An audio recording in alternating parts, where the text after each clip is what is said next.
Hola, ¿cómo están? Mi nombre es Daniela, soy estudiante de psicopedagogía y desde la Cátedra de Práctica Profesional vamos a hablar sobre qué es la mirada y escucha psicopedagógica. Es importante que recordemos que la psicopedagogía como disciplina tiene la base el aprendizaje, sobre cómo aprendemos, qué dispositivos utilizamos para aprender y las posibles alteraciones que pueden ocurrir en el aprendizaje. Ahora bien, en esta relación entre psicopedagogo y paciente es importante recordar que el psicopedagogo se va a posicionar en un lugar analítico, utilizando un método clínico, donde en su instrumento por excelencia va a ser la entrevista. En las entrevistas que el psicopedagogo haga, va a poder recopilar información, datos que esa persona le dé.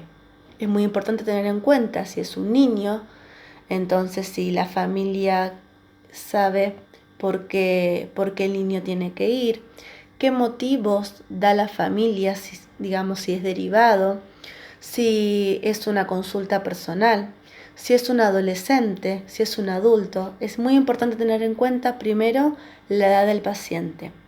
Luego poder establecer en la preentrevista el primer contacto.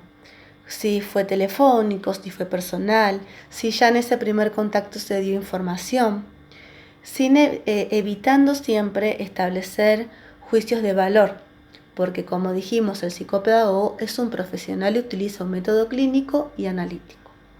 Ahora bien, en las entrevistas, el psicopedagogo justamente va a recopilar información, va a recopilar datos.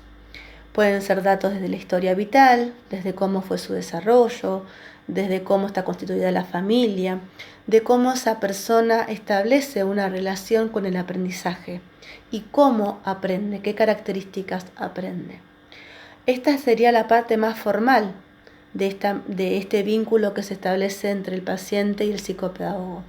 Ahora, nosotros dijimos que nos íbamos a centrar en la mirada y escucha psicopedagógica.